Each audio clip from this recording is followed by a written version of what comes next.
So let's just start by closing our eyes. And taking some deep, deep breaths.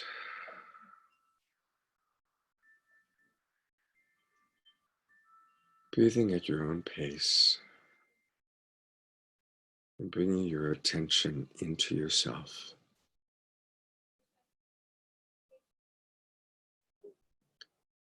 Just letting my voice gently guide you.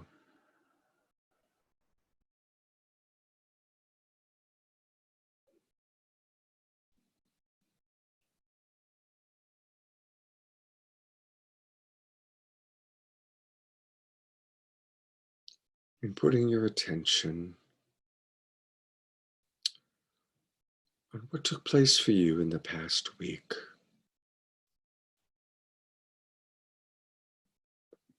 As it relates to the pillars that we became aware of last week.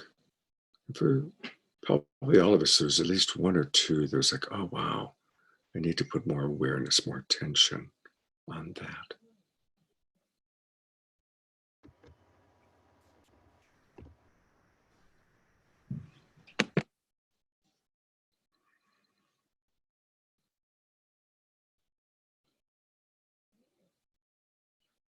So remembering and almost organizing your thoughts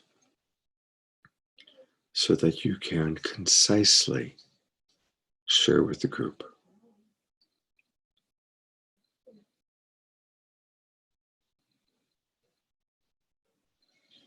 You can celebrate, mourn, acknowledge, appreciate, but really keeping it as much as possible to your emotional feelings as you tune into it. And which of your own values you met or didn't meet with that soul work assignment.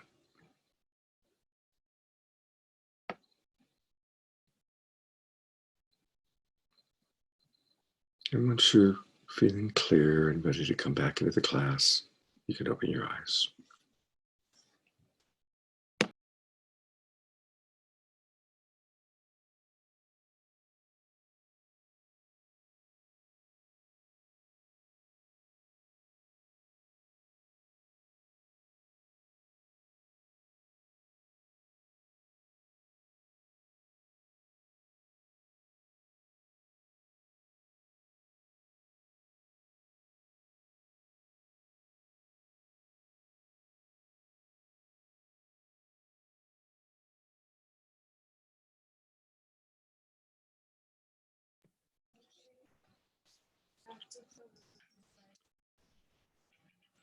All right. So I'm going to put the spotlight on Trish, and then after she shares, on Allison. Allison, you don't have to repeat what Trish did because this was something she suggested. But Trish, this is your opportunity to kind of meet the people that you're going to be going very deep with over the next 3 months, and vice versa. So Trish, the spotlight's on you. Hi. I thought it would be nice to share my pillars as well, since you guys were so vulnerable last week and I wasn't here. So how well resourced am I? I'm about 70%. I'm feeling really tired, but it was a weird night of sleep. I woke up feeling really good though, in general.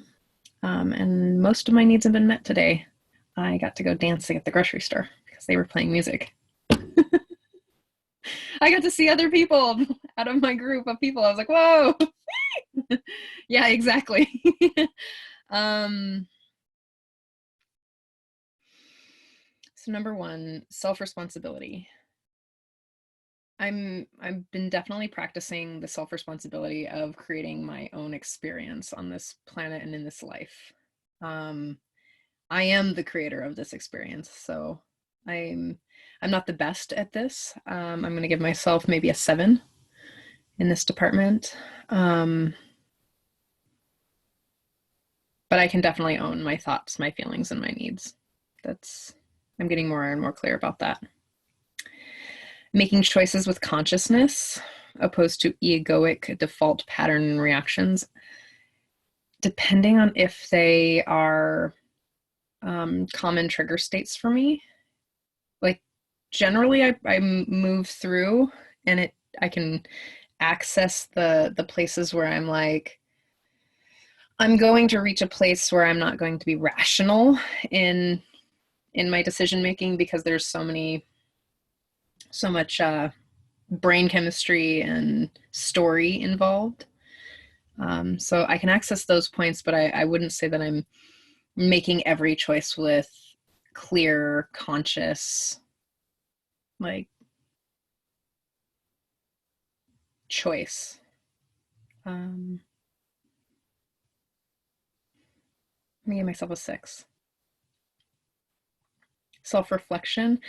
Just like Candace shared, this one is I'm particularly self-reflective, and I often look at how I created a situation more than anybody else. Um, I I generally jump to how did I create this instead of kind of seeing both sides of the experience. I'm pretty self-reflective. I'll give myself a 9. Owning the consequences of my actions, choices, behaviors on myself and others. Do I defend, deny, diminish, distract, and deflect? Owning the consequences of my actions. I'm the hardest person on myself. So I'm often my own punisher. I'm a big punisher of myself. I'm like, oh, you did something wrong. And then I just like, ah. I do all of those things. I both defend, deny, diminish, distract, dominate, deflect. I'm really good at those things. You're masterful at the 60s. Masterful at the 60s. Oh yeah, I've got that. I've got, what are the opposite of those? Because I think I might have those too, just to balance it out. By the way, one thought while she's doing this, I really encourage everyone, of course, to really be taking in and getting to know Trish, but this is also a wonderful review of the 10 pillars for all of you. So hopefully it's, I'm really wanting you to be focused and concentrating either on learning about Trish or, wow, what does this re-stimulate for me? What is this reminding me of in my process? So again, this class, I'm going to ask people to be really focused. It's a course.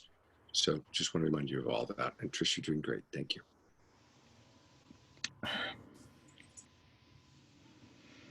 Honesty. So I actually had a big struggle with honesty this week. I see myself as a pretty honest person when it's safe to be honest, or when honesty is like held, like there's a container for it and it's wanted. But if it's someplace where I'm going to get in trouble, I know that I have a hard time with honesty. This week I did not score very high on it. I failed this test last week, which honesty and transparency. This is just to be really honest, I broke up with my boyfriend because I couldn't be honest in this place. I'm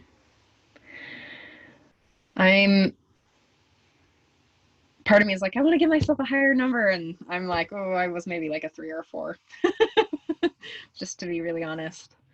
But I don't like brutal honesty, but I like radical honesty, and I've been practicing that for a long time. It's hard to continuously get punished for honesty, and I see where I can do that with other people as well when I punish them for their honesty. So that was a big one, just to like look around and kind of shine the light in that particular container. Emotional accountability and vulnerability. um, I definitely can honor and own and be accountable for my vulnerability. Like this is, I think, one of my highest scoring ones. Um, I feel fairly emotionally safe with inside of myself. So it's, I mean, honestly, it's just easy for me to be vulnerable. I think that vulnerability creates connection. And so the more that I can be vulnerable, the more it offers someone else to meet me there. So that's almost a go-to for me, is to just like drop in and be like, oh, I can just be vulnerable and own that place in me, on a very human level.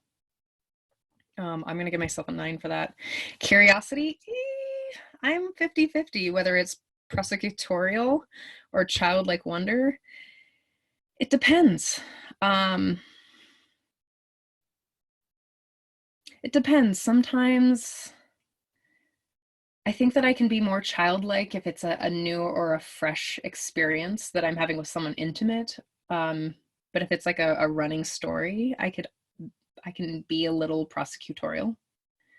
I can be really honest and own that. I have about 57 times that I can run through something before I'm like, all right. And I would like to gain more expansive compassion in that area. Which brings us to empathy and compassion, understanding empathy and compassion. Empathy is feeling it with the person. Compassion is seeing it and having compassion, and understanding is empathy plus compassion plus curiosity, right? So, I'm going to give myself an 8. I think that on a very human level, I feel really connected. So it's easy for me to play in that space. Commitment. I am absolutely committed to being an embodied part, being of love and a being of service through that expression.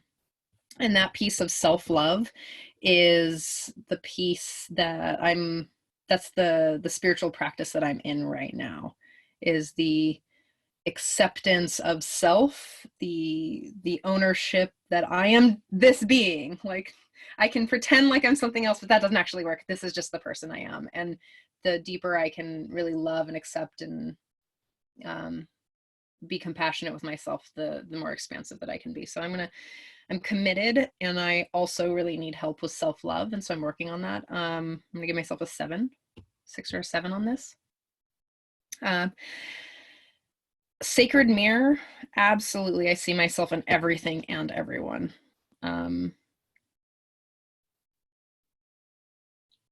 Yeah, I definitely see the creations of self in all that is. Like, it is the creation of God in itself. So. It's been a tough week. For me. Thank you for sharing and starting us off with very vulnerable sharing. So let's all twinkle, Trish.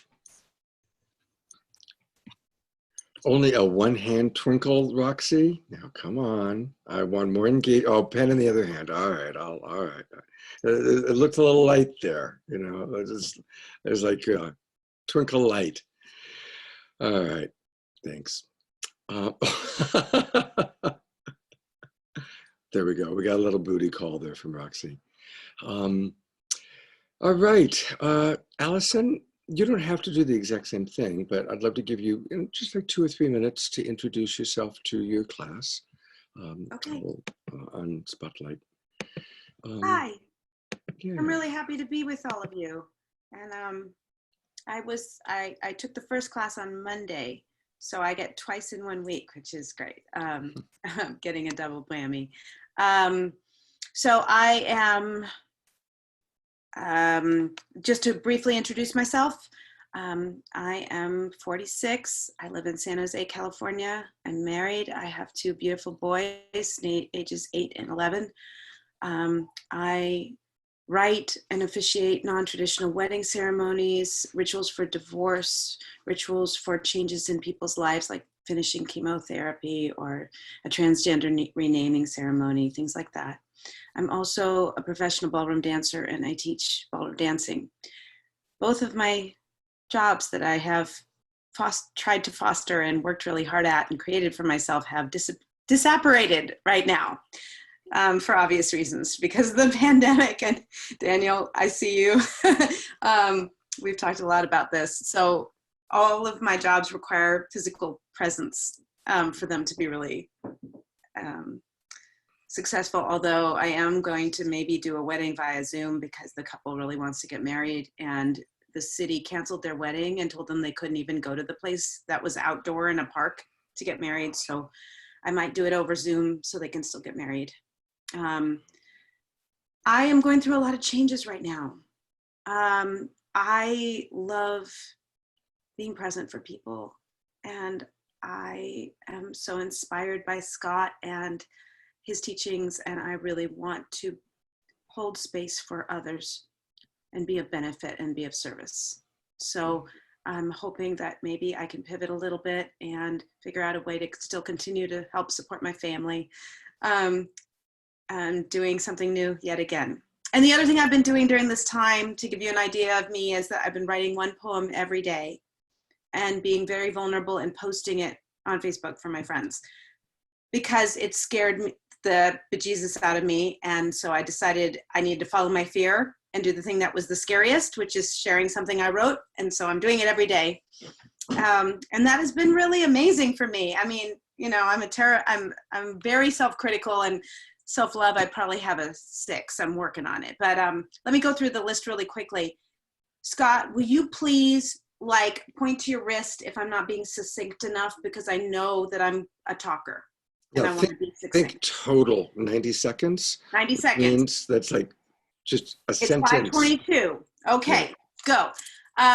I think I'm pretty good at taking responsibility for my thoughts, feelings, and needs. I am very conscious that I am being watched by both of my children every single day. And so I try to do that so that they will see their mother showing up for herself and for them. I try to make my choices with consciousness. I am not so good at it first thing in the morning. I need about 2 cups of coffee to make choices with consciousness.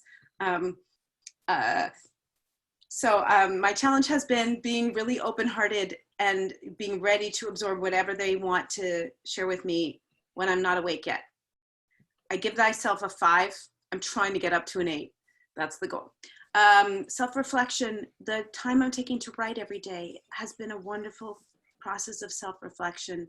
I'm trying to write out all the things I'm feeling about being alive right now in this pandemic, all the care I feel for all the people who are suffering. And I'm trying to just send that out through my words, because I feel kind of powerless in some ways right now. So I'm just trying to radiate love through whatever means I can, by being a good mother, by being a good wife, by having a little free library in front of our house, by writing. So that's what I'm doing. Owning consequences of my actions, choices and behaviors on myself and others. I'm pretty good at that, again, because I know my kids are watching me. So if I try to not take responsibility when I've been grumpy in the morning, my kids will point it out to me. So I better well just say, I'm sorry, Mama was grumpy, and now you have my full attention. So I'm working on that. I think I'm a 7, but trying to move up to a 9. It's 5:24, Scott, and I'm only halfway through. I'm sorry. Yep. So, you know, this is the thing about being concise. It's a tricky one.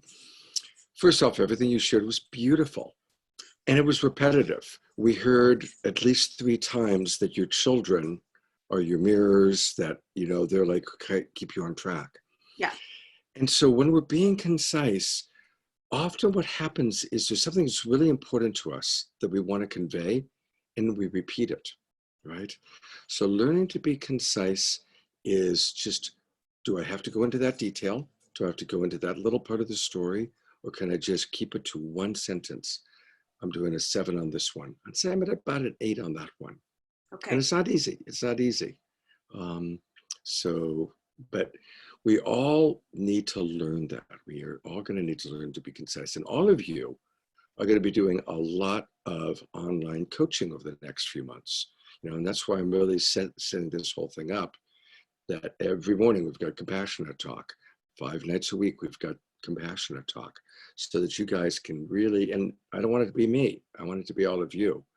So you're gonna have to learn how to be concise, which I probably was not either just now.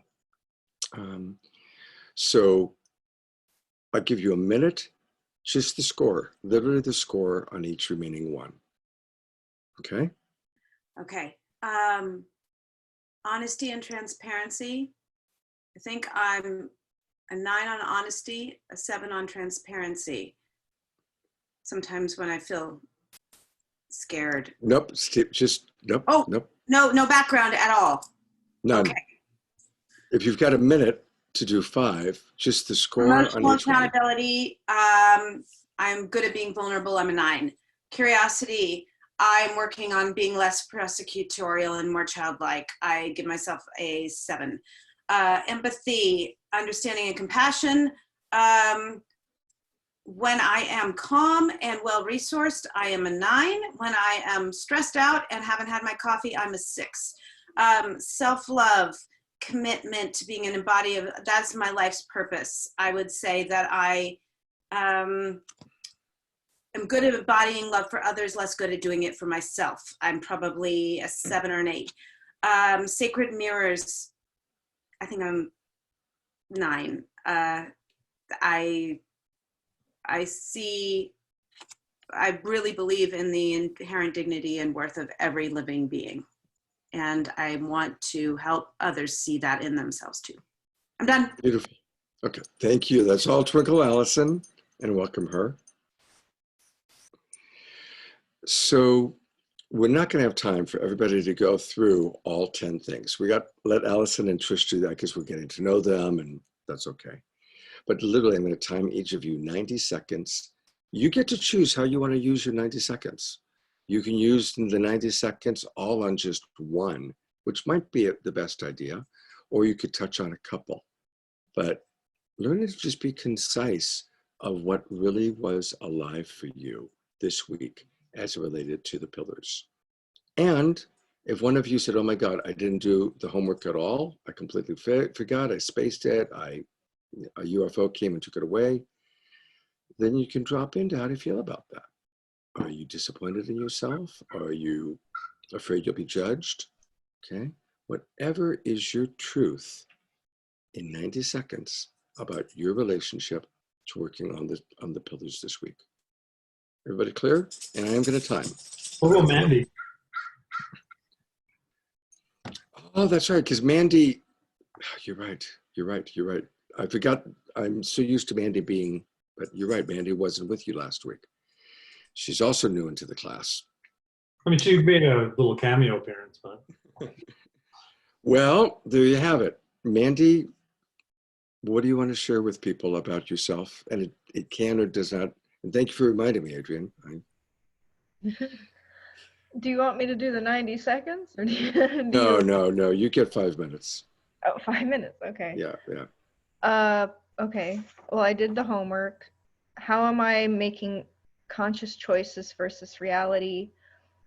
I would say I'm better than the average person, only because I've put in probably 8 years worth of work into spirituality and healing and higher consciousness, and just I just really self-educated more than the average person. And so I feel like I have a higher level of awareness, and I try to bring it into my situations. And it can probably be pretty challenging for some people who aren't used to dealing with me, because I'm a pretty good mirror. I have a talent of being able to take in the information, interpret it quickly, and turn it back on the person and be like, well, how about this, So, but I do it in a very gentle, as loving possible way as I can. I don't like arguing and fighting. So, how am I with self-reflection? I do it all the time. I mean, pretty much all day. I'm thinking about the past and how can I make things better, or how can I improve myself, or what am I going to do now with my life? And right now in this present time, it's very hard to know what the hell's going on, because everything's in flux. I mean, the whole country, the whole world. So it's this humongous question mark for everybody with what's happening right now. And it just makes the future that much more potentially anxiety filled, because it's just, no one knows when is the world going to go back online or not. Are we going to go back to normal, or is it going to be a different reality from this point? How How am I with honesty? It depends on my audience. It depends who I'm talking to. It depends on the situation. I can't even assign a proper number because, you know, I'm with Patricia on this, where it really depends on who I'm dealing with. Like, do I have a certain amount of safety that I feel that I can be open and vulnerable in my real self and talk about things? And am I going to feel received, or am I going to feel attacked? And if I have that energy of, you know, I really don't feel safe, and that threshold isn't met, I'm probably not going to be 100% honest, or I might omit some information or sidestep some things. And I just think that's a part of being human. You have to have a certain amount of safety present to be open and vulnerable and honest with 100% honesty and transparency. Vulnerability all the time, like especially with this class, probably too much, but I'm pretty vulnerable. I'm pretty open and honest, as much as I can be. What is the next one? Curiosity, is that right? I pretty much have childlike wonder about a lot of things. I think if I come with a prosecutory thing, it's only because I feel like it's going against loving and kindness, and because I think the norm should be loving, kindness, unity, compassion, tolerance. But when people are acting like judgmental jerks or attacking other people, like, I'm just going to use a blanket example, like, you're gay or you're black. Like, I can't even agree with that kind of crap. I don't go with that kind of judgmental stuff. And if I feel under attack, I will go into defense mode. That's just the way my brain works, but I will try to do it from a higher consciousness reaction, as best to my ability. And You got 1 minute left here. empathy, compassion, understanding, I think I'm pretty good, probably like a 9 with that. I'm very empathetic and compassionate. Self-love, that's something I've wanted to work more on. It's kind of been a lifelong journey for me, and it's hard with aging. The sacred mirror, yeah, I mean, I try to see everybody as that, but then sometimes I get really confused because there's a lot of evil and darkness, and I don't understand. I'm not wise enough to understand why there's so much evil and darkness and mean stuff. I can't wrap my head around it. I don't know why, but maybe I'm not meant to know why. So There was one that you skipped over, and you've got 15 seconds left. How do you do with emotional accountability? 9, I mean, I'm always really aware of how I'm feeling, and sometimes I get tired of the emotional roller coaster, but I'm always pretty aware of how I'm feeling and ways I can deal with whatever my emotion is, and speaking about it and showing it. I'm pretty, like, it's hard for me to hide how I'm feeling. It comes out on my face and in my body language. Okay. Let's all twinkle Mandolin, the street angel. And for anyone who doesn't know, I'm going to take a minute to just acknowledge, what does it mean that she's the street angel? For 7 years, she puts on wings and goes out into very large, well, this is up until a month ago, goes out into large public places, including baseball stadiums, holding signs, asking people to be kind and considerate. I mean, it's amazing. It's really amazing. So I just really want to acknowledge, that's how I met her. I was at a conference up in Portland with Emily a few years ago, and there's this girl with her at the convention walking around with her wings and her signs, be kind and considerate. And I really so respect your courage in doing It's that. kind of how I find my tribe too. Yeah, that's true. I naturally draw in the other light workers and like angel beings and spiritual people. They're naturally curious of like, what are you doing? Yeah, it's beautiful. It's a beautiful thing. Yeah. You know, there's one other thing that came up as she was talking, and that is when we feel entitled to shift out of kindness and consideration because somebody else is being what we perceive to be bad or wrong. And it was interesting how, and I'm not picking on you, but I just want to bring that to the light of consciousness because it's an interesting thing to look at. Like, when do we feel like, okay, I've tried compassion, now I'm gonna fight back. Now I'm gonna be a jerk. And Marshall Rosenberg had a wonderful quote kind of related to that. He said, when you're dealing with someone who's challenging, give empathy, seek to understand. Then give more empathy and seek to understand. And then count to 1 billion. And the point is, I see that a couple people smiled at that. The point is, it's not, okay, I'm going to give empathy for a minute or two, and then you need to become the way I want you to be, right? That's not it. And it's a trap we can all fall into, right? You're being a jerk. I gave you empathy for a minute. Now I'm entitled to be a jerk back at you. And so I appreciated kind of the honesty that Mandy, when she brought that up, and it just triggered that I wanted to put that out to people, to be an awareness of within yourself. When do you go cross the line out of empathy and feeling entitled to bite, to be, I'm just being real, I'm just being honest, right? When do you do that? It's just something to be an awareness of. Mandy. I think it's, depending on the person you're engaging with, if they just keep pushing your button, and they won't step out of it, they won't calm down, or they keep escalating it.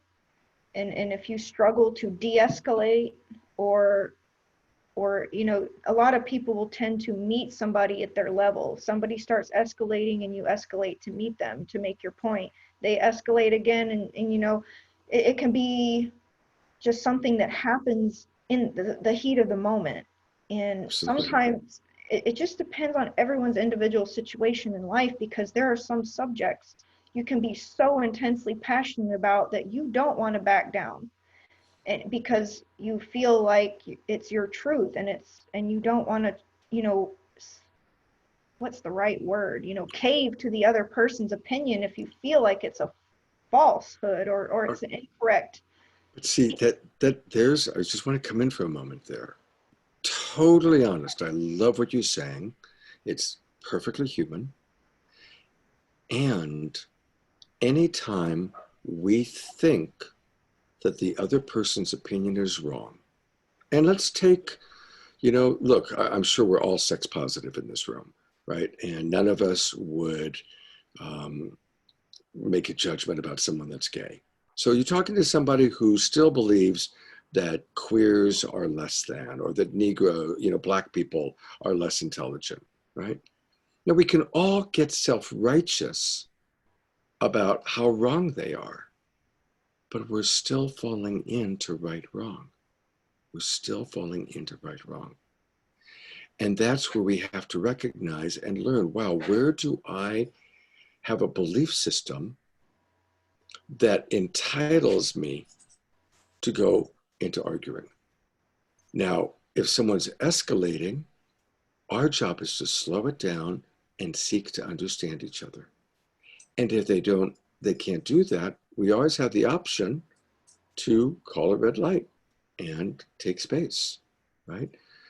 Our go-to is either setting a boundary with compassion or seeking to understand why you believe Black people are less intelligent.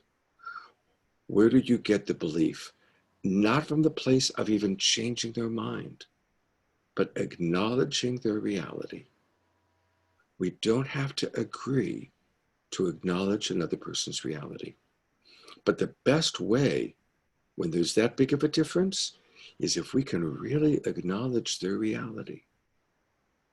They're more likely to listen to ours, right?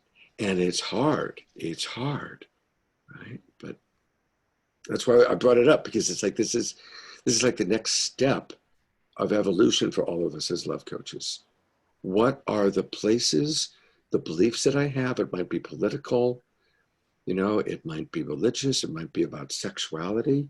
Those are the big three, really. Politics, religion, and sexuality is where we have such incredibly diverse ideas of what's right and wrong, good and bad. But as coaches, we all have to learn how to notice, wow, when have I fallen into thinking that I'm right and the other person's wrong? And owning it. Allison. Trying to unmute quickly. Hi. I just had a conversation about this week that I thought I could briefly share and practice being succinct. I was talking to my friend, Reverend Fajun, who is another student of yours, Scott, and I was asking for some advice about a politically fraught exchange. Surprise, surprise, that was happening on Facebook. I'm sure none of you have ever had this experience. So he said, the best thing to do is completely bypass the story. Don't think about the story, don't get involved in the story, and go and jump to feelings and needs. Mm-hmm. You don't have to agree with the story. You don't even have to understand the story, but try to go straight to what are they feeling and what are they needing. And then you don't have to engage with their story. And that makes it a lot easier. And I found that so helpful. I've been using it all week. I'm done. And then there's no right, wrong in that. What we're feeling, what we're needing isn't right, or can't be wrong. Right. Thank you, Adrian. That's exactly right. That's the genius of Marshall Rosenberg, is translating it always into feelings and needs, because it's not arguable. Our thoughts, we can argue forever. Our beliefs, we can argue forever.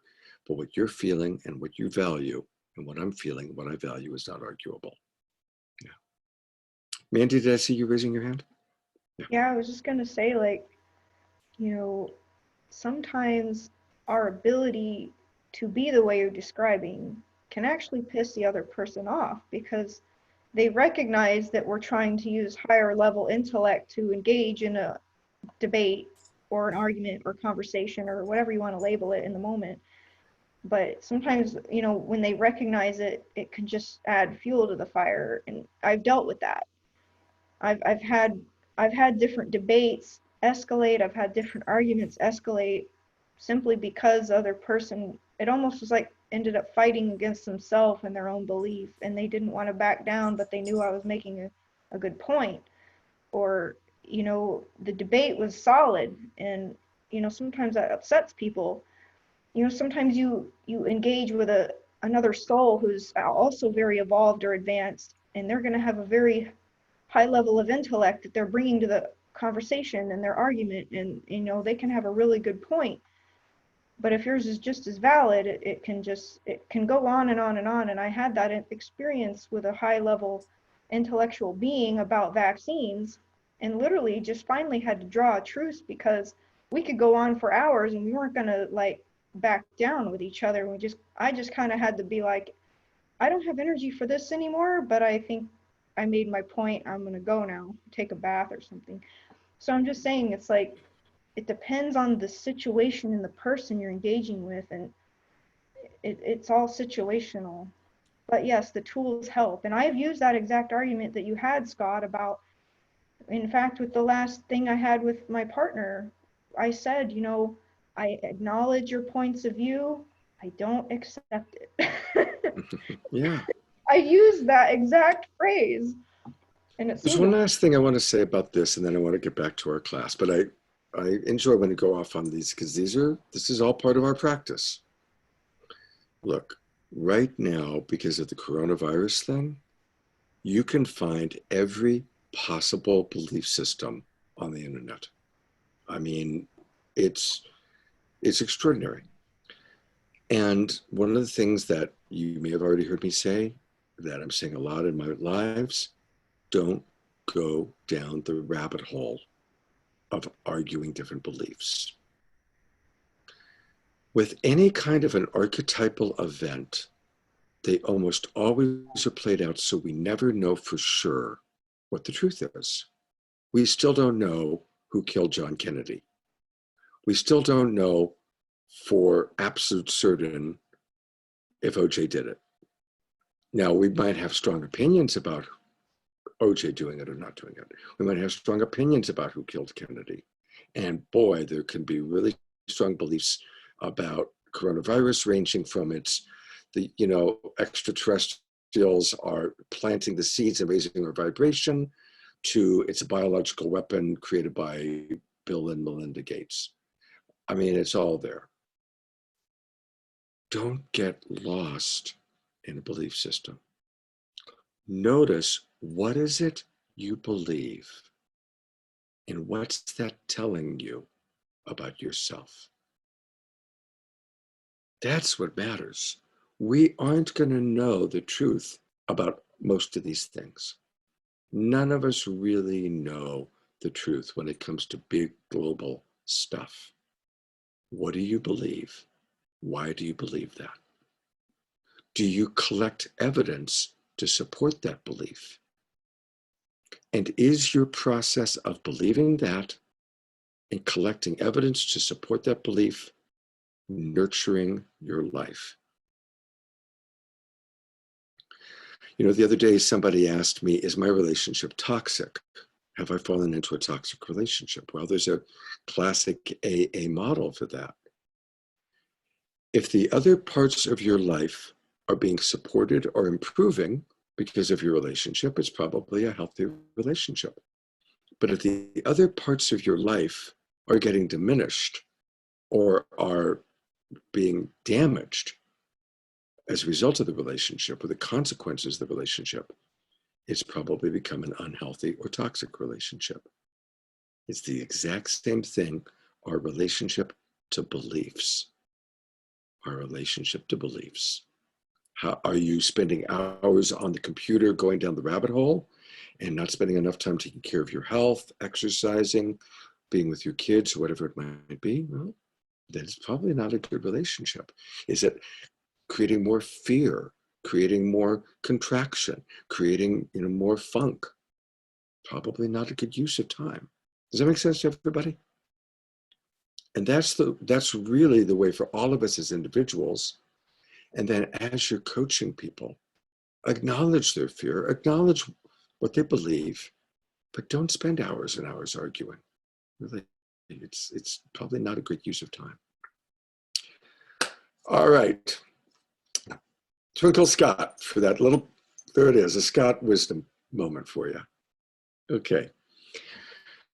I really want to hear 90 seconds or less, each person's relationship to the 10 pillars between last week and today. And I'm going to just give an order so that we don't waste time. Let's go with Adrian, then Daniel, then Candace, then Roxy, then Jessica. And I'm literally just kind of going how I see people on the thing. Adrian, you're up. And I am timing everybody. Didn't Adrian go first last time and he didn't like that? Yeah, but he's the senior guy here. So what can I say? He was also the first person to log on today. So he's at the top of my screen. But I do appreciate your memory, Roxy, and thank you for your care for Adrian. That makes up for the one-handed Trish move. All right, thanks for that, Roxy. I mean, there's no way I'm going to be able to do the 10, but one that came up strong for me this week was working on my transparency in my relationship. I feel like in some ways I can be really transparent, but I can also not be, and it's something she's been asking for. So it was nice to work on that one. Gosh, 90 seconds. The two that really came up for me strong this week were curiosity and sacred mirrors. And curiosity is really, this idea of curiosity has changed my life, as I've implemented it from this work. And I've seen how curiosity is really a foundation for all of these, some more than others. And in particular, in terms of how I related to it this week, is sacred mirrors. Yeah, bringing curiosity in. What is going on for the other person? Yeah. I mean, my 90 seconds is almost up, but those are the three that really stood out for me. And again, curiosity, I feel, is just a curiosity and sacred mirrors. Yeah, there's my Cool. 90 seconds. Yep, there's your 90 seconds. I do have a quick question. Did you go over the 10 pillars with Carrie, your girlfriend, and kind of like establish working on them with each other or holding each other accountable? No, I didn't. Something to consider, you Yeah. know? I mean, you're in a blessed situation to have a partner that you live with like that. Yeah. And so that's a great thing. Even if you just pick one pillar per week, right? I mean, I Okay, did this, talk with her about the pillars. So we talked about it a bit, but we didn't actually like consciously spend a lot of time on them this week. yeah.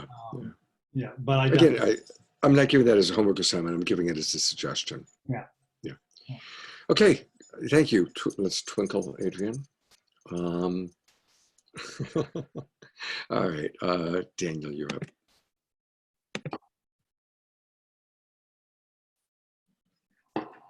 Hi, everybody. So transparency was one that really stood out for me. And I just realized this week that I don't know if it's so much shame, but it's cultural for me to just be more quiet and inward and not express everything that's on my mind. But when I realized that when I am more transparent, even with like micro truths about what I might be saying, you know, thinking or feeling, or I feel there's more, I'm feeling more dignity. Like I feel better about who I am. Like I'm like stating my truth. And another one is emotional accountability. And I kind of struggled with the definition of it, but I had an incident where I was dealing with the health insurance, and I really got triggered by how they were treating me. I made up that they didn't care about me, and I linked it to a core wound that my father didn't care about me. It had the same exact feeling, you know. So I was doing some self-reflection, and then I went into the house and talked to my wife about it, and then she said something. She just started, she didn't realize I was so triggered, and she was just started to tell me about herself instead of listening to me. And that triggered the same wound even deeper. Like I just felt like nobody cares about me, you know? And I was angry, but underneath it, I just had this like deep sadness about it that I didn't see right away. And that's the accountable part, I guess, is like just realizing what was underneath my feeling. Did I do Thank it? you. Well, Okay. you went 15 seconds over, but Oh, okay. I really appreciate the recognition that three authority figures, you know, the government, your father, and your wife, all three are authority figures that you're looking for support from, not getting the support the way you wanted, triggering that, you know, the interpretation of they don't care about me. And then that interpretation leads to the painful feeling, right? And just as a reminder, the interpretation may or may not be accurate, right? But the feeling of sadness is real, right? So that actually really, I appreciated that. Thank you for sharing. Candace, I have unmuted you and the spotlight is on you. Welcome. Right. Oh, so yeah, I would say you know, I remember when we were going over this, you know, self-love is one pillar, but my struggles with self-love was affecting a lot of my pillars. And um, coming to this today, I was feeling I almost started some story because I can't take notes and I can't see and feeling like I'm missing out, and almost went into story. But I'm really happy to have this container right here to really reflect. And curiosity is that other piece, the area last week. I don't think I realized that I had some work to do on, especially around this, wanting to be more curious of the ways that I am able to do things and not let something being in the way just instantly shut me down. Yeah, yeah. I'm in the middle of kind of noticing and feeling the emotions of what I'm sharing about. So it's hard to speak into because it's like coming up right now. Yeah. Mm, Thank you.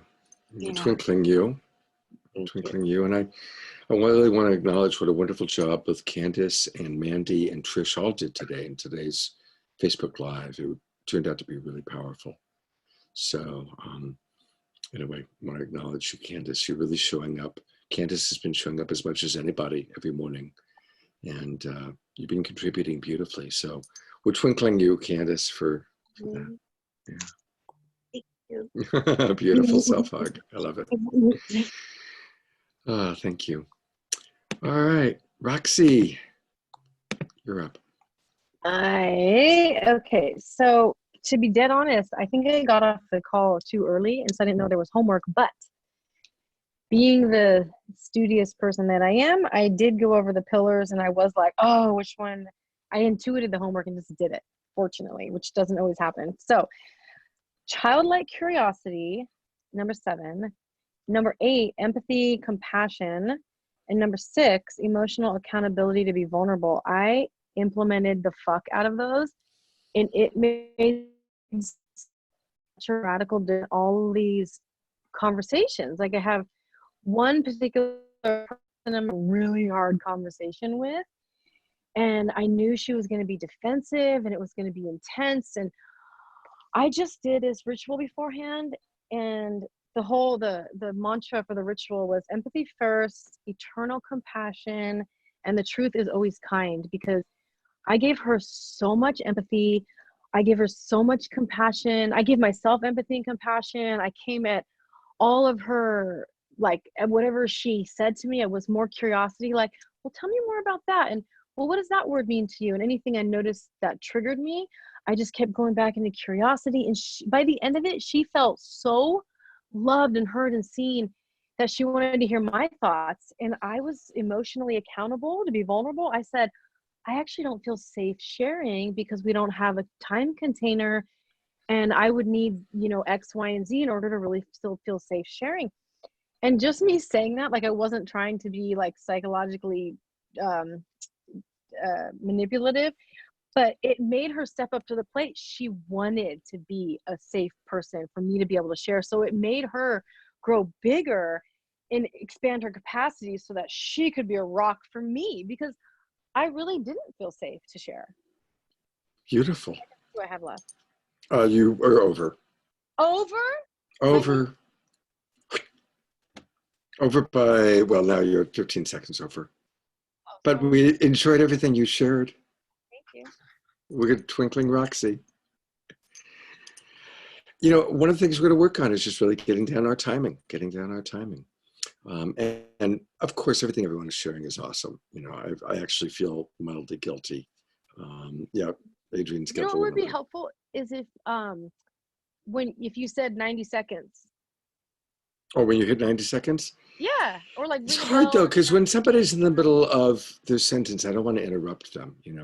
What would be best is if everybody takes a trusty little cell phone and does what I'm doing right here, so you can just watch. That's exactly. I know, but I'm on my cell phone right now. I have to cut you guys out to do that. Then I'm happy with that. Use your computer. Use your computer. That way you've got a big screen and you can see us all, and you can see all the fine points. Like you can see the mandala on Adrian's chest. You can see right now. I have to fix it. I'm gonna mute myself. Okay. Jessica, you are up.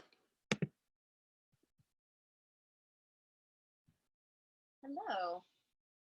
So Scott, what you were talking about with entitlement, I'm so grateful that you brought that up today, because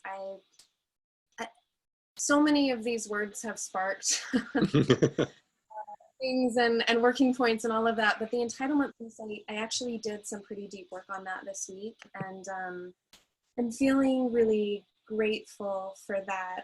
So I would say that self-accountability piece.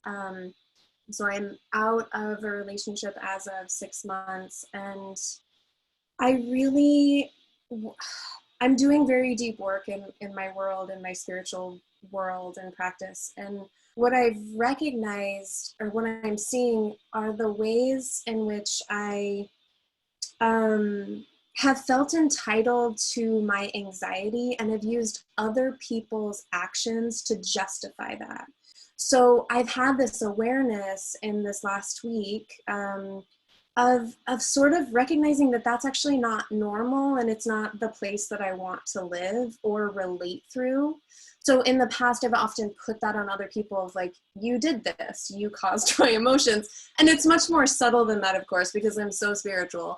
But like, I think being in a new relationship, having kind of a clean slate, I feel that I'm able to start with a different level of accountability, which right now means holding back a little bit and letting my feelings play out, and then coming back when I'm calmer. And maybe that will change as time goes on. I might be more in the moment, but that's how I've related a little bit to the pillars. Thank you. Thank you. Thank you, Jess. We are going to take a potty break in about 5 minutes, or maybe even less. Somebody asked for that. While you are on your break, here's what I want us to do. I want us to start going into where each person stands in terms of clients. I really want to support each of you to be wildly successful as coaches. I'm probably, for most of you, your biggest fan right now. I mean, some of you have relationships where, that person's a big fan, but I want you to know, like, literally, I look at each of you and I see your magnificence, and I see how the world needs your medicine. There's a wonderful line in a song that my friend Sophia wrote, which is, "We are the ones we've been waiting for." And now is the time we've been preparing for. This is it, kids. This is really it. And again, I'm not trying to do a belief system, but I think we all can agree it's an extraordinary time on the planet. And there's a lot of fear and a lot of confusion, and people are really being forced to look at their relationship to their body, their relationship to their health, their relationship to their belief systems and to life and to God, whatever God means to them, and to the most important human relationships. I mean, it's so up right now. And we've got the tools, we've got the goods. And each and every one of you in this class, this particular mentorship group, I absolutely, by the time this course is over, I want you to be able to feel totally comfortable running your own online class, your own online webinar, your own online seminar. If you want to have other partners and people with you, great, but you have enough confidence that you can do it. Okay. In the case of Candace, you got somebody who's supporting you technology-wise, but you're still leading it. You're still in that place. I want you all to be at that place. And most of you really need to make money doing this. And I really want you guys to get there. And I'm holding the vision. It's my prayer, and I'm working my ass off every day to try and make this happen, to really crank up and build momentum so that we have a lot of people tuning in and watching. And more people are saying, God, I want to get coached by Daniel. I really want to get coached from Allison, or whoever it is. And so I want you to know how hard I'm working on it. I want you to know how much I believe in you guys. And I need for each of you to step up even quicker, okay? It's like it's really happening now. And one way that you can step up is I'd like for all of you to start encouraging more support for the what we're doing online, right? Invite your friends, invite people. Some of you have been doing that, so I really want to acknowledge it. It's not mandatory. Your relationship to what we're doing online is totally your option. But I want to encourage you to take advantage of it. And some of you really have been. Some of you have been really utilizing it. This thing that I'm doing on Saturday nights is really growing big and very fast. And I think we're going to be pretty successful at driving a lot of the people that come to our Saturday Night Live for the Global Peace Saturday Night Live for the Global Peace Tribe. I made that up. I should be able to say it. We're going to drive a lot of that traffic to what we're doing with Compassionate Talk every morning. So this week we got square on our schedule. Christopher's redoing our website so that it's very clear. It's easy for people to find what we're doing. And starting next week, we're going to have very specific topics. And I want to start having specific coaches. I want to really keep it to a host and 3 coaches every morning for Compassionate Talk, okay? So that the coaches that are there get more opportunity for practice. And I want to get more people coming in who need support, who need help getting your coaching. And every week I want it to be less and less Scott and more each of you, okay? So every morning is going to be consistent, 9 a.m. Compassionate Talk. The only slight spin is on Sundays. I like to give it a, how can we make Sunday sacred? Some sort of a spiritual little twist on Sundays. Then in the evenings, we're going to have like kind of special programs each evening. One of which is Straight Talk with Scott and Roxy on Friday nights. Every Friday night at 7:30 p.m. And if you haven't watched Roxy do Straight Talk, check it out. It's fun. Every Saturday night, obviously, is the kind of the variety show, the peace concert. Sunday nights are going to be Paul Sterling. Monday nights, that's the same night that I've got the other mentorship group, but we're going to actually do, sometimes you guys are also included, leading into some sort of a talk to the love coaches. It's going to be kind of something I'm going to do with people, and sometimes Paul will come in. Tuesday night is going to be a Paul Sterling night, where he's teaching his thing. And then Wednesday nights, Empathy Practice Group. Wednesday nights. And the Empathy Practice Group is going to be open to both mentorship groups, both, we've got the Monday group and the Thursday group. It's open to all of you to come in and practice giving and receiving empathy.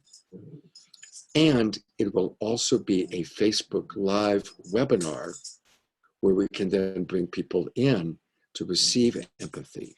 And if we have enough people, then I'll have people go into breakout rooms. So Wednesday night, Empathy Practice Groups starts next week at 6 p.m. Pacific time, 3 o'clock in Hawaii, 9 o'clock East Coast. I know that might be late for Candace. Thursday nights are going to be a Paul Sterling night, and then we're back to Friday night, Straight Talk with Scott and Roxy. So that's our schedule for the next 6 weeks, kind of taking us through pretty much to Memorial Day. And then we'll see kind of where the world is and where all of us are, okay? So let's take I really like to keep it to 5 minutes. So by 6:15 California time, we're all back. And each of you is going to share for 90 seconds where you are at in your career. Where are you at? Do you have clients, no clients, starting with clients, where each person's at? And then we're going to go into how to build your practice a little bit and how to start when there's a possible new client. That's what we're going to work on, including my clients at Take Form. Okay? Everybody back in 5 minutes, ready to go. And I'm pausing. All right.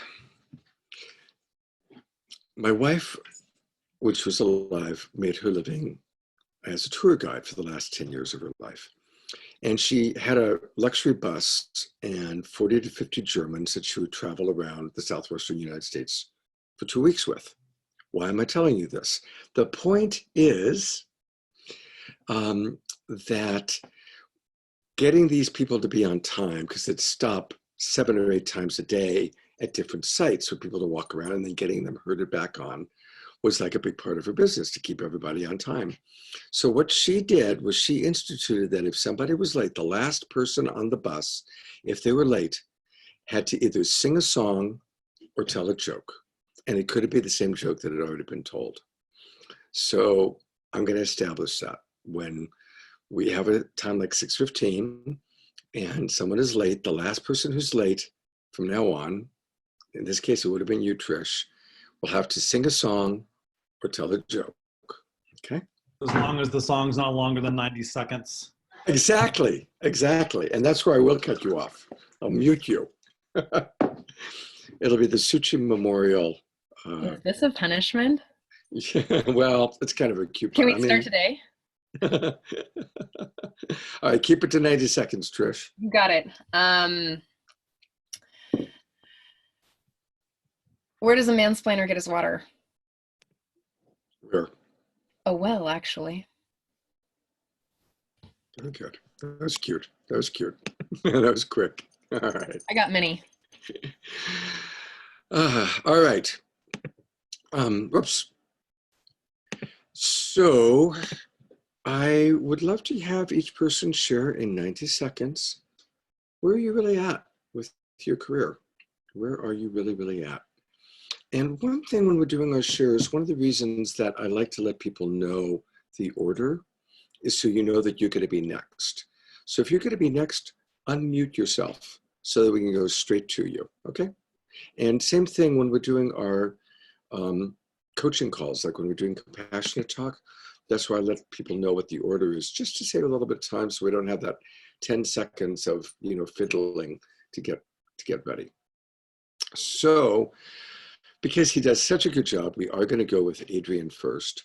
Although the boxes have changed a little bit. So it's going to go Adrian, Trish, Jessica, Daniel, Mandy, Roxy, Candace, Allison. That's just how the boxes showed up for me. So 90 seconds. Again, could you just clarify again what you're wanting from us in this? Yeah. Where do you stand in your coaching practice? Where are you at professionally in your coaching practice?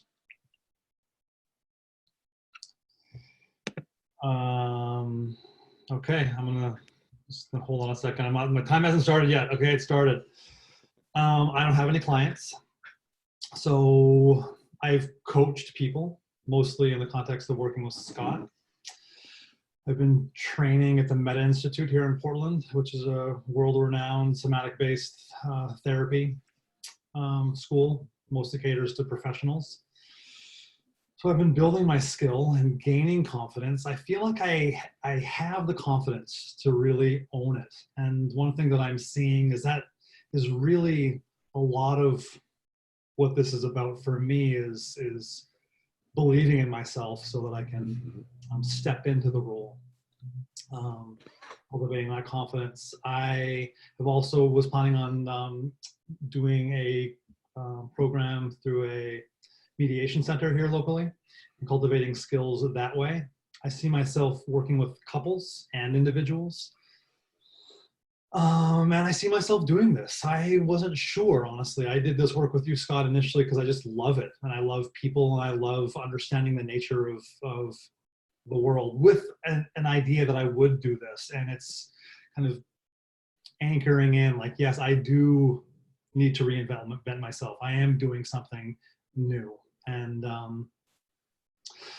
so yeah, one of the things I want to get from this is understanding what you do and what other people do to build a practice and getting over the social media thing. I am not a social media person. It kind of just freaks me out a little bit, exposing myself. So 90 seconds. Yep.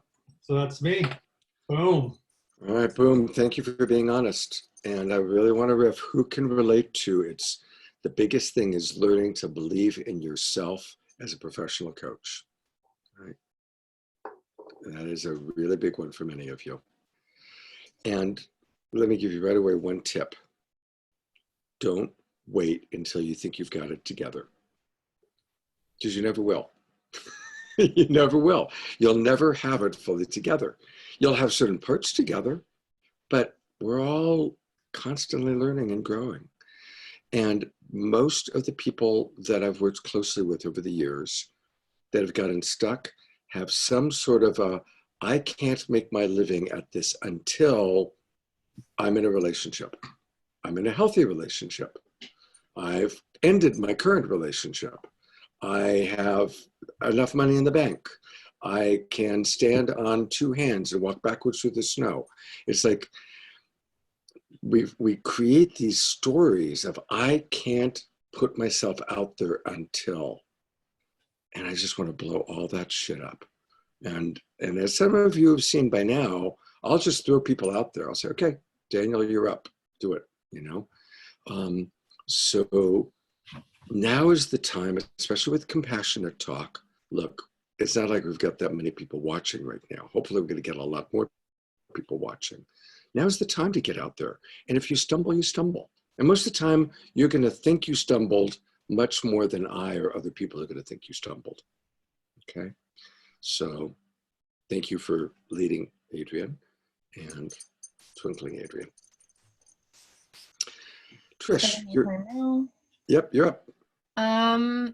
I sort of dropped off my coaching practice to finish school, which I also stopped. Because it's just like so much mind melting, like restructuring that doesn't make sense to my life right now.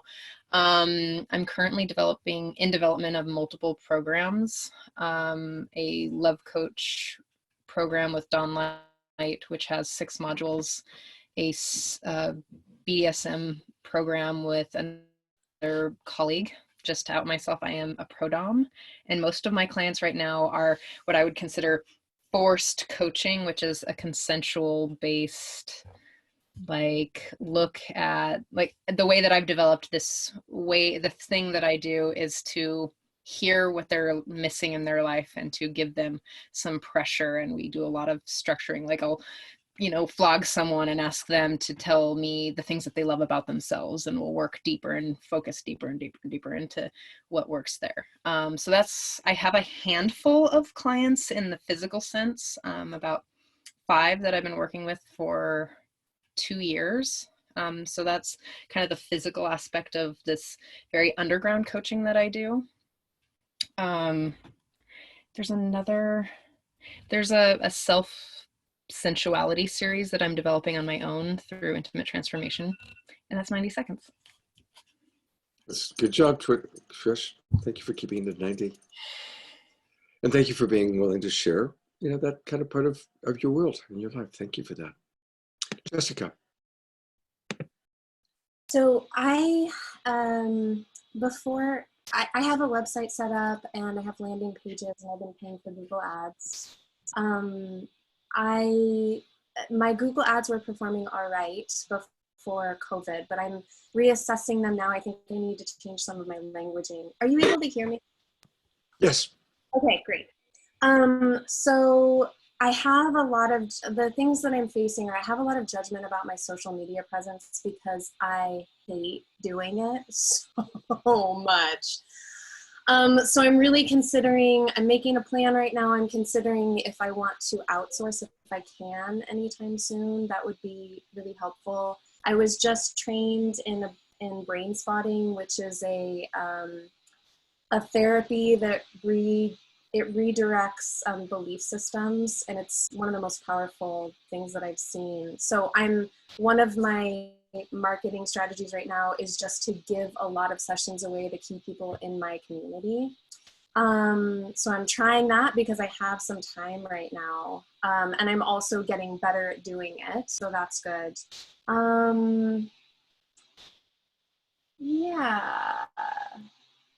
I'm just looking at my notes. I think that's about it. But I have one client right now, and I really want a lot more.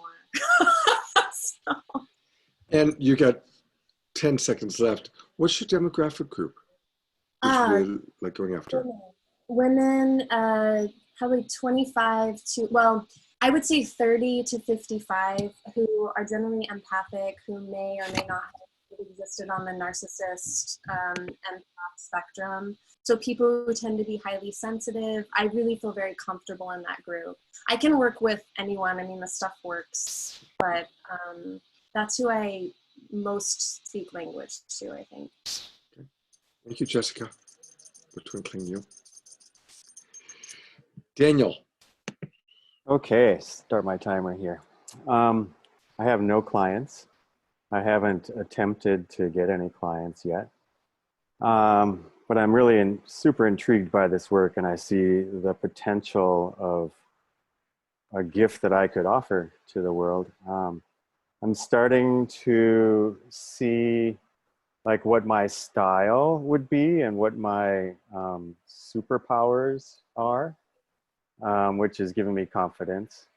And I think I've gotten a lot of, I've been like putting together a structure of like if I was to have a clientele, actually when I have a clientele, a structure that I would have for each session, whether it's an hour and a half or whatever, that I think would be very effective.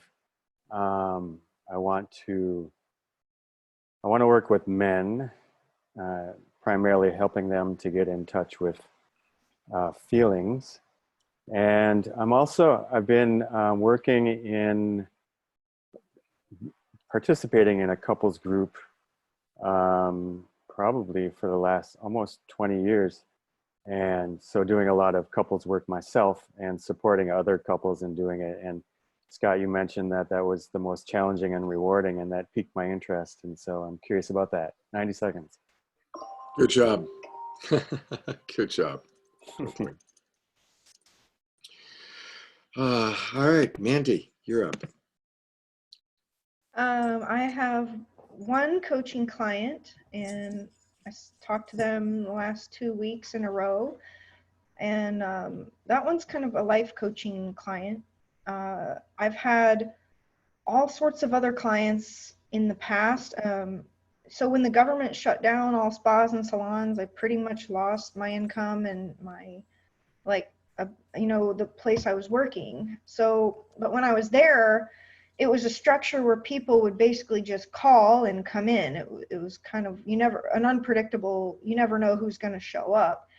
And I would be kind of a live in the moment type of person and just be like, you know what, whoever God wants me to serve, bring into my room today, I'm going to do it to the highest purpose for the best of my ability. And each and every being is different with different needs, different situations, different requests. And I actually would keep index cards on top of my hot towel cabinet. And I would say, do all things with love. Service to others, there is no higher purpose. And I would have those quotes right on top where I would see them so that I would know to bring love and compassion into my service and to look at a person with, just bring all that I possibly could into that moment to serve them and their needs and to be positive. And so that's 90 seconds. Thank you, Mandy. I don't know what the future holds. It's too unpredictable right now. The future holds wonderful success for each and every one of you, coming into divine alignment and right livelihood. And really, just as an affirmation, I am in right livelihood. I am in my divine alignment. I am in right alignment. Whatever languaging fits your belief system, but just affirm that and just really commit to that. Because it is a time of change, and it is a time that I believe that the more that we are in our true divine purpose, as long as we're open and we listen to how life is moving us, we're blessed. We have the tools and we have the consciousness to really follow into the flow. Blessed, we are blessed. Everybody look at Roxy's chest. Roxy, I'm just curious, did you put it in Braille for your husband?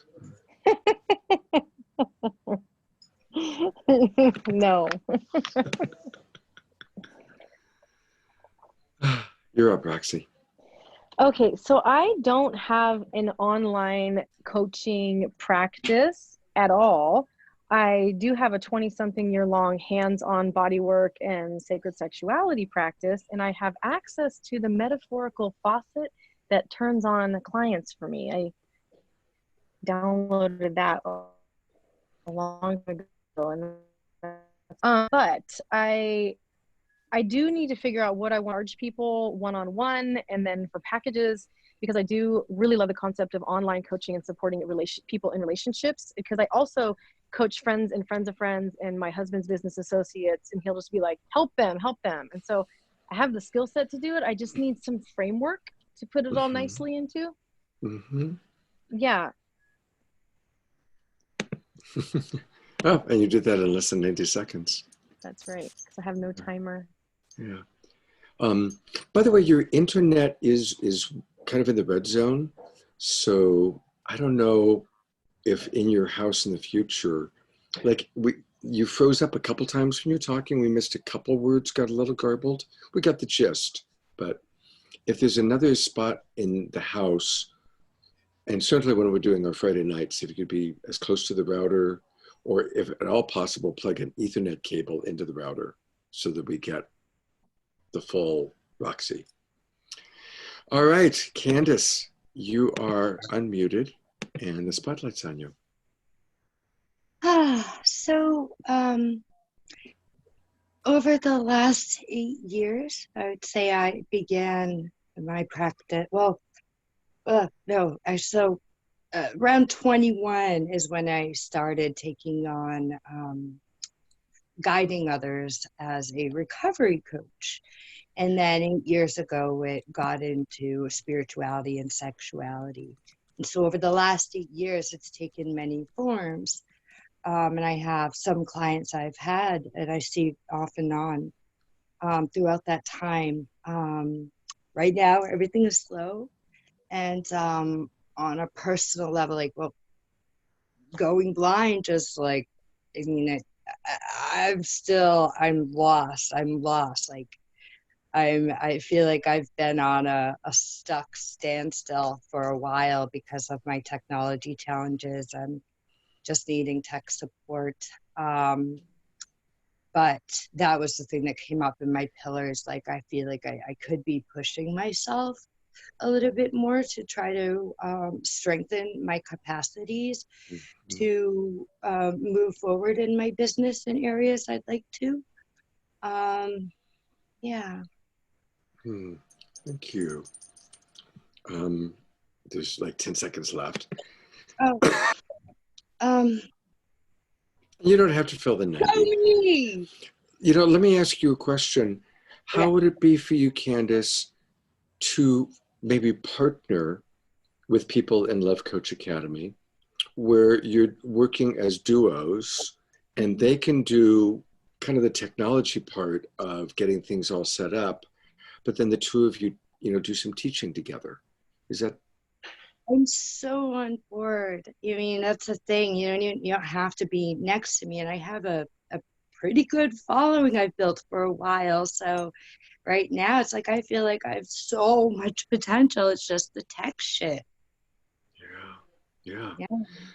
So, I just want to put it out to this group, and also, I'll put it out to the other mentorship group. Collaborate with Candace, reach out to her, find ways that you can support her with the technology and do some duo work. And it is kind of interesting how it worked out that so many of the people that are in this mentorship program, both this one and the Monday one, have a background in doing sensuality work, massage work, sacred sexuality work, goddess work. I mean, at various levels of that. But it's really interesting how many people with that background are in what we're doing. And so, yeah, Mandy. Maybe we need to do something with that, like bring in all the ones who, all the coaches who say that they have this background, and we can have a talk about how we can heal this in the community, heal this in society, because there's all that shame. You always talk about how shame is the biggest problem, and one of the biggest shames is sexuality in this. And if we can maybe all bring our opinions and our expertise and our life experience and have a conversation around that for healing of the collective. Right? Yes. Start a Facebook message thread. I also have a group I created. It's a secret Facebook group called Sacred Service Sisters for us to connect. Wow. So definitely make sure we have that link. And I'm a big, and by the way, Allison, we will get to you. But yeah, I think it's just really interesting that it's evolved in that way. And I do want us to find the right way to really, I don't want us to be activists as an organization. Like, I don't want Love Coach Academy to be an activist organization, but absolutely was sex positive. And I do think that, I remember Emily and I talked about maybe even having, eventually once we have a large enough funnel, having a red door, you know, like people that want to go through the red door. And that's an option. And people who know what red door means can then go through the red door. And that maybe that's what we need to develop and evolve here. Yeah, Jessica. What is the best way for us to get a hold of you, Candace, if we want to partner? I would imagine that Facebook might be difficult. So phone number or? Candace, she's asking the best way to reach you. Okay. No, Facebook Messenger works great. And then we can exchange numbers from there if you'd like. Yeah. Okay, perfect. Just so we know the easiest way to meet. Yeah. Awesome. And remember, you can always find each other by going into the online coaches thread or into you're the Blue Mentorship group, going into your Blue Mentorship group, and then you just see all the people that are in it, and that's how you can find each other. And I encourage all of you to friend each other. Mandy, and we will get to you, Allison. Oh, I'm sorry. I do think there's got to be something to this, because I mean, even with your background, Scott, the reason that you went to jail, you have a keen insight into that department from a higher consciousness, heartfelt perspective that a lot of people just don't understand. And us as a collective, as love coaches, you know, we have a say, and why it's so important to heal this for the collective, as many people as we can touch with our voices, because it's just a huge issue. Kind of like how it used to be a crime to be gay. It used to be a crime to be Black. You know, there were laws against, you can't even sit at the front of the bus if you're Black. You can't marry a Black person. You can't marry if you're gay. And now it's a crime to be sexual in certain ways. And so it's like, I think there is something to it if we could just figure out how to fine tune a way to speak on it in a higher consciousness, loving, compassionate way. Absolutely. Yes. And I'm guessing that Roxy and I will address this probably in some of our Friday night shows. And a week from tomorrow night, Roxy's not available. So it's like, God, who am I going to partner with? And I thought of my friend Veronica Monet. And you might want to watch that particular show. Veronica was she was a high-priced call girl and wrote a book about it and had a radio show and she was one of the real founders of the sex positive movement. And yeah, I have been in this world a long time. Some of you may know Annie Sprinkle. Annie and I went to junior high school together. We were in Mr. Kelsey's algebra class as little 8th graders. So that's how far back I go with Annie. So yes, I've been around this world a long time. Okay, Allison, you've been very patient, because Allison, I don't believe, has a background in this particular world and field. So, no, not in that particular one. Okay, I'm starting my timer. Okay. And I do not currently have a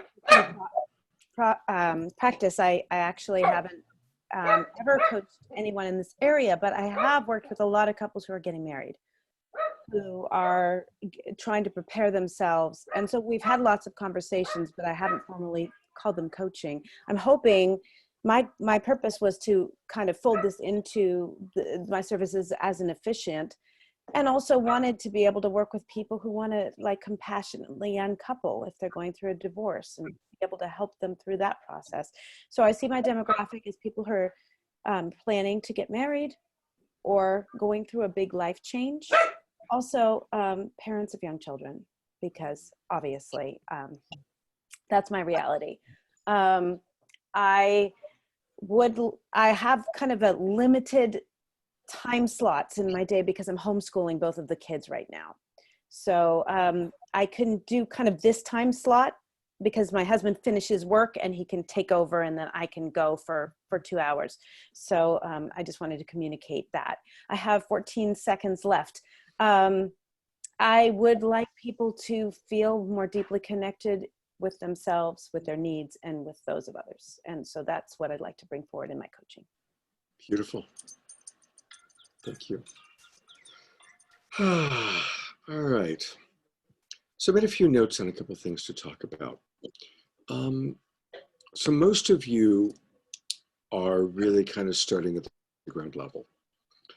And probably one of the best pieces of advice I got was from a coach that I went to his 3-day workshop. He's like the coach's coach. His name is Taki Moore. He's from Australia, and he comes to the US once a year. And he's really good. And Taki's point is you've got to establish yourself as an authority. And that includes giving away online through social media your best genius. You give it away. And that then entitles you to charge premium prices for your coaching. Okay? I want to say that again. I want to really establish it. It's like you get clear, what is my area of expertise? What is my genius? What is my shtick? And you put it out there, and with confidence, you put out your best tools, your best practice, your best wisdom. You establish yourself in the public's eye, and then that gives you the right to charge premium prices either for your online course, like I know Trish is going to be doing online, probably the first person in this group who's going to be doing her own online course appears to be Trish. She's establishing the authority to do that, or for your own online, your own private coaching. Now, once the world opens up and we can start going back out into doing groups, that's how I built my practice. Remember I built my practice 15, 20 years ago, and I did it through a lot of workshops. I did a lot of day-longs, a lot of going into churches, a lot of stuff at Harbin Hot Springs, and that's how I built my practice. And then about, now 4 years ago, Emily and I decided we wanted to really go online. We wanted to really create an online presence. And obviously, as most of you know, we did a lot of videos. And then when Facebook Live started, we did a lot of Facebook Lives. And that established, and I continue to do that. I continue to do the Facebook Lives and the videos, and I get a lot of clients that way. And I'm also blessed because I get a lot of clients that are referrals. Thank you, Roxy. She's referred some people to me recently. And so later in your practice, referrals will be great. But even now, establish yourselves as professionals. Just make the claim, I am now a professional coach.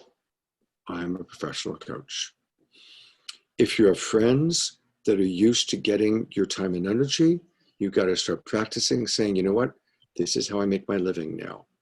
And you either charge them something, or you have some sort of an exchange, and you set limits. You set limits. You don't just listen endlessly because they're your friend. And this is really important, setting boundaries, even with the people that are used to calling you and listening to and getting you wisdom for free. Now, if you don't want to charge them, then you say, hey, is this a value? I want you to start referring me to your friends, right? Find an exchange. Find an exchange. Okay. Now, there might be some situations where you listen to them, they listen to you, and that's the exchange. Okay. Just reevaluate that. How much time do you want to spend listening? How much time do you need them to listen to you? Is it just a habit that's killing time? Or is it really moving you forward and moving them forward? Does that make sense to everybody so far? I get it about social media. Look, I really only know how to do Facebook. And I'm just now beginning to dabble with Instagram. And there's a woman who actually is going to be joining the Monday mentorship group in exchange for helping me with Instagram and social media. So find people to do exchanges with, or find people, or study it yourself. I'm not an expert really on anything other than Facebook Lives. That's what I know how to do. But that's why I'm trying to set it up, and I want to incorporate all of you coming into these webinars and Facebook Lives that Love Coach Academy is doing. And again, I really want to acknowledge those of you that are doing it. I have no judgment of the people that haven't done it so much, but if at all possible, find ways to do that.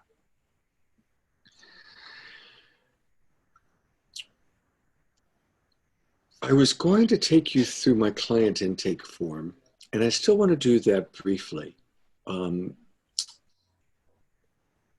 But I want to see if there's anything else I want to say about social media and getting started first.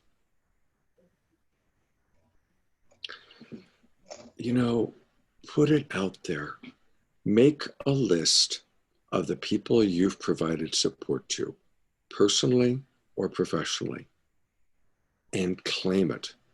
I am, in this time of change, I'm in a mentorship program now. I've committed to being a professional, whatever you want to call it. You can call it a love coach.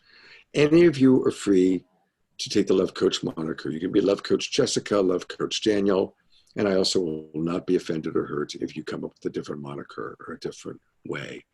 But it actually, I tell you, it really helped when I made the decision to be love coach Scott, put myself out there. I branded myself. I created a successful brand of being Love Coach Scott. And now people, oh, you're the Love Coach guy. Yeah, you're that guy who's got that big heart, So I branded myself that way. And then, was able to then build it into Love Coach Academy and branding Love Coach Academy. So now, likewise, I think Emily did brilliantly when we had our change, coming up with Heart Ninja. Brilliant brand. Really, really good brand. So it is important to think about, what do you want your brand to be? Who are you? When people think of Love Coach Scott, they have an idea. Now, some people's idea, I probably don't want to know what their idea is.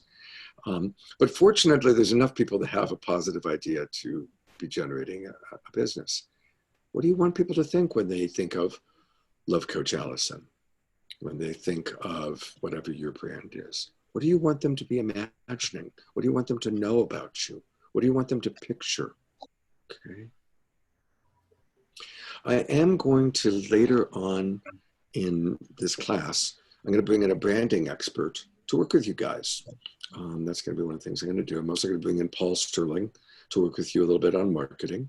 Because again, these are all the elements that I want to support you with. But it's really time for you to start thinking about, who's your demographic group and what's your brand? And that's, well, it's on my mind, I might as well say it. That's your homework assignment.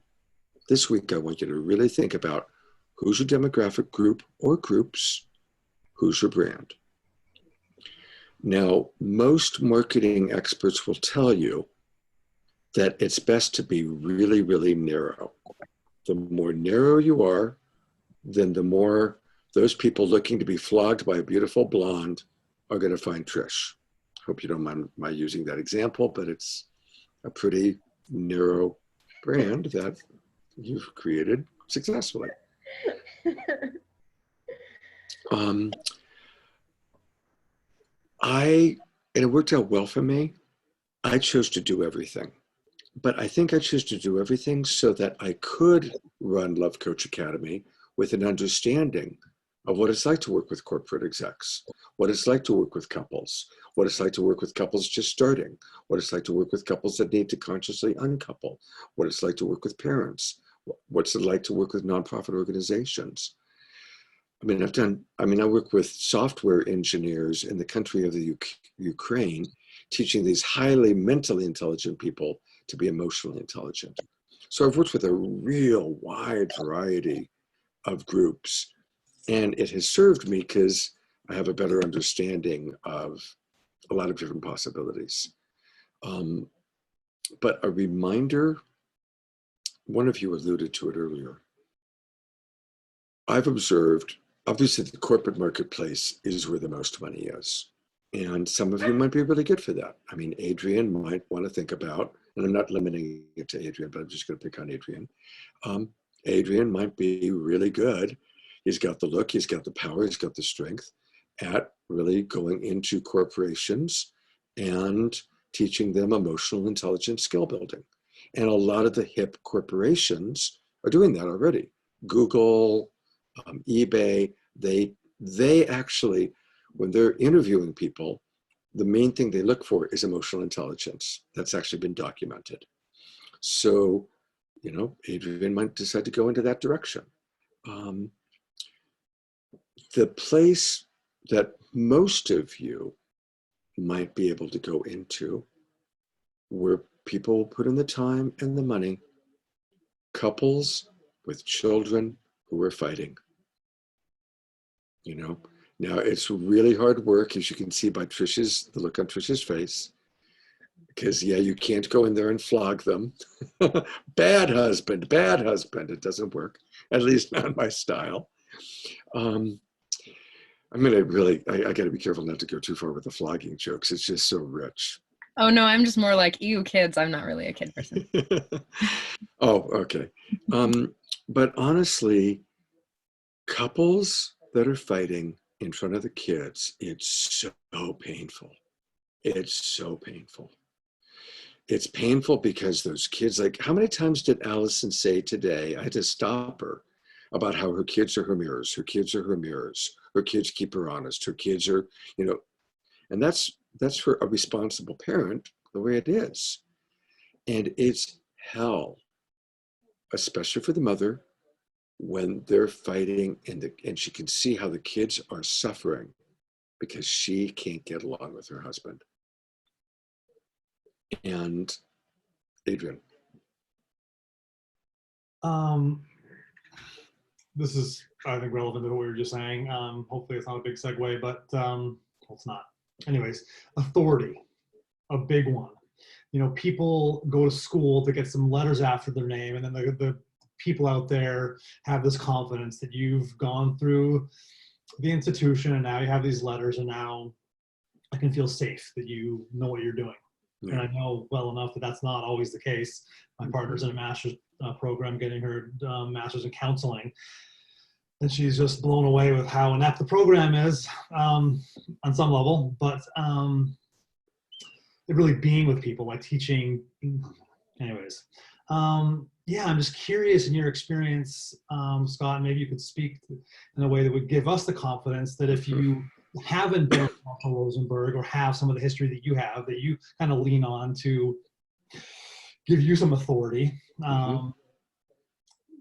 Just what it's like being a coach and not having your MSW or your PhD. Great question. Great question. You're a coach, and I am confident in you. And obviously, for sure, if you really own it and you put it out there, that's a huge part. And that's kind of what I was speaking to at the beginning of my 90 seconds, is kind of really starting to own that for myself.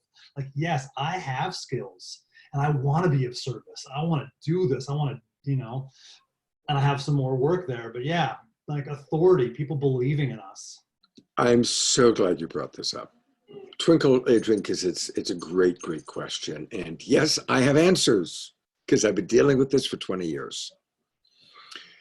So I'm going to give you a few different ways to handle it. But let me just pretend that all of you are seeking support. What sounds more appealing? Going to a professional therapist or getting coached by somebody who really cares about you and understands you? Work with that. And notice how most of you probably really felt the difference. The idea of going to a therapist, especially for men, is about the equivalent of going to get a root canal from the dentist. But almost all of us have had a positive experience sometime in our life with being coached by somebody who cares about us, right? That coach in high school who helped us to be a better track runner or a better baseball player, that coach who helped us to sing and discover our voice. Being coached by someone who cares about you, warm, fuzzy, feels good. Going to a therapist who's going to evaluate what's wrong with you and diagnose what's wrong with you, it's like going to the dentist. So this is a word that has got people are warm to the word of coach. That's kind of like a softer idea as opposed to a therapist. Well, definitely that. And then I take it a step further. Hey, have you ever had an experience when you were younger where there was somebody maybe in school, if you're athletic or martial arts, music, whatever it was, did you ever have an authority figure who really cared about you that coached you and you found that coaching to really help you? Almost everyone has had that experience by the time they're an adult. The dance teacher that coached them to dance, looking at Allison, right? You know, almost all of us have had mentors or people in high school or in college or that we met, that their care for us and their coaching helped us to become more something we wanted to be, right? So it's a much, and then it ties right into who are we? We're love coaches, right? We care about people. We're not here to tell somebody what's wrong with them and diagnose it.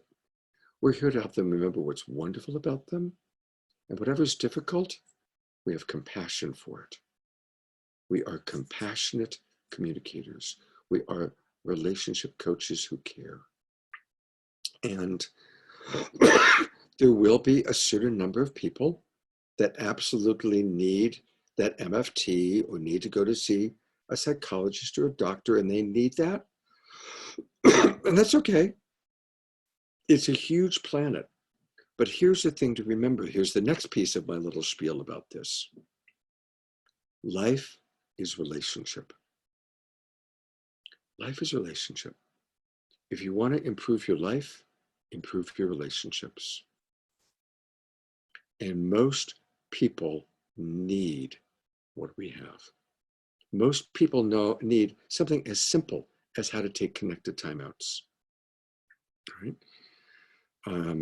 And believe me, you know, I've been teaching connected timeouts for 20 years or 15 years now. And honestly, the couples that learned how to do it stayed together. And the couples that, for one reason or another, didn't learn how to do it, broke up or continued to fight, right? Just that tool alone is such a game changer, right? Helping people to understand when they're of course, when you're triggered and you're in reptile brain, you act like an asshole. Of course, when your spouse is triggered, they say things that are really hurtful. And just explaining to someone with compassion about the reptile brain, people go, oh my God, really? It's like, it's just like alleviates. We have tools that even when you're talking to somebody in an introductory session, and I do encourage you to do introductory sessions, but they've got to have some skin in the game, and I'll talk about that in a moment. But in an introductory session, take them through the practice of what am I telling myself. That practice, 90% of the time, people notice a difference in their body. And it only takes 10 minutes to take someone through it. And all of a sudden, you've actually taken them through the experience of what it feels like when they're telling themselves a story and their body is contracting and they have discomfort. And then you just add, I'm telling myself the story that she doesn't love me, whatever it is, and they notice the difference. Oh, I'm seeing that thought differently. My body is feeling differently. And in that short period of time, they've had a tangible experience of the difference between reptile brain and frontal lobe. And you know how to get them there. Most therapists don't have a tool like that. They don't have something that can immediately give people a shift in their consciousness like that tool. Okay, so you're going to be armed with tools and ways to help people experientially get the power of compassion. The other thing too, in your introductory session, if you can create enough safety for them to share their pain, and you feel it with them. We're not sitting there with a clipboard, okay, husband is a narcissist, she's empathic, he's abusive. We're not doing that shit. We're feeling with them. Oh my God, tell me more. And we feel with them. And they experience our empathy, and they experience our care, and they experience our compassion. I never went to college. I never went to college, never spent a day in college. But because I give people empathy, I swear to God, at least a third of my introductory sessions, like my first 15 to 20 minute session, people are telling me things they've never told someone that they weren't intimate with. Because I've established authority and care. People want to be cared for. And this is the ultimate answer to your question, Adrian. It's a great question. People want to be cared for. Establish that you care. Establish that you care. For sure. I know we have just incredibly valuable tools and I feel confident in them. I guess for me, it's just kind of imagining the public looking and analyzing me not having gotten the door, not seeing the name. And I guess I already know the answer and you already spoke to it. Like on some level, it's really owning it and doing it. And don't project onto people that thing. Yeah. Right? Because you know how it is. If you're projecting it onto them, you'll attract people like that, or it'll pop into their brain. Well, now, what was your training? And you know what your training is? You can say, I've been studying at the Love Coach Academy for 5 years. Exactly. You know, because you have been. Yeah. Trish, I saw you raise your hand.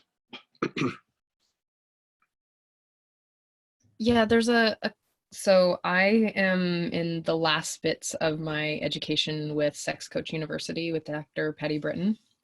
And they have a lot of really, like, this conversation comes up a lot. So it's an unaccredited program, right? But there's an aspect around coaching focuses on the future. It's on the focus of what the client wants. So when you go to a therapist, they're trained to dig into the past and into the psyche and to diagnose. And so they go to school just to do those things. And what my ex and I went to Scott for was to understand how to communicate, to dive deeper into empathy. So whatever you create your professional, like you named it something earlier. You gave it a name. I don't exactly remember the word, but whatever you choose as your specialty or your focus is you are an expert in it. Yeah, the expert. You are an expert in Branding. Love and intimacy is my business. Intimate Transformation is a love and intimacy coaching program, which is pretty broad, but that's the way that you kind of like, well, what gives you that? Well, I've studied with Montauk Chia, or I've done Love Coach Academy for this amount of time. And if you need the credentials, you have those credentials. Like, we can sit down and I'll banter with you about what your credentials are. How long have you been in a relationship? How many relationships have you been in? Like it really looks like owning your own expertise in that. Absolutely. Big twinkling. I just sent to all of you in the Facebook feed called Blue Mentorship Group 2 client intake forms. I'm going to wrap this up because we're past 7 and I've got a 7:30 client and I need to eat dinner. But take a look at the client intake forms that I've sent to you. One is my primary intake form that I use for 80% of the people that come to me. And another one is for open relationship. Because many years ago, I was coaching Kamala Devi when she was doing the polyamory TV show. It kind of established Scott's a guy to go to for open relationships. So there's a lot of people that come to me for that, to referrals. It may not be applicable for some of you, but I put both of those in there. Just 3 minutes about the client intake form, and then we're going to complete. I will, if someone wants to get a free consultation with me, they have to fill out the client intake form first. That gets them skin in the game. Now, it's elaborate. So I tell people you don't have to fill out all of it, but you need to at least fill out some of it so I can get a sense of who you are before I schedule my session with you. And you'll notice that in the intake form are my prices. This cuts the wheat from the chaff. This, people see that to work with Scott is going to cost this much. There is a sentence in there that says, if you are under financial hardship, explain to me what your situation is and what you can afford. And sometimes people will write back to me. What I'm looking for is to see how sincere the person really is. Are they really looking? Because for me, at this time in my career, I'm not going to waste time on anybody who's not sincere, really wanting to, dive in and do the work. Now, you guys are at different stages of your career, but take a look at the client intake form and then imagine how would you modify it? And you all are welcome to take it and you can use it verbatim, or you can spin, fold, and mutilate it however you wish. Okay?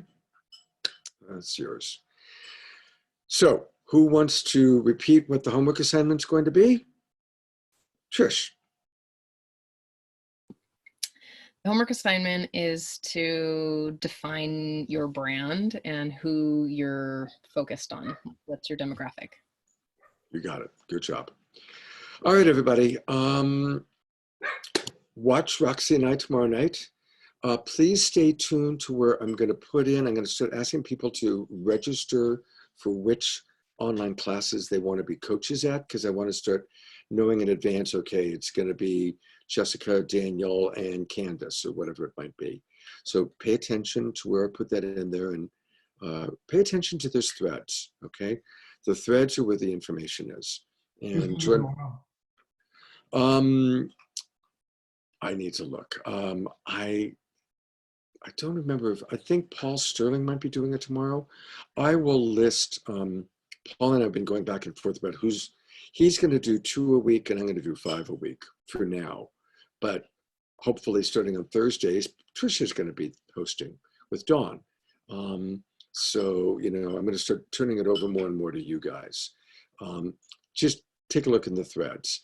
But if you want to be on tomorrow morning, pop it in there and I'll make sure that if Paul's doing it, I'll let him know. Otherwise, if I'm doing it, I'll know. Okay? And for the thread to work with is the one that's called 2020 Online Coaching. LCA 2020 Online Coaching.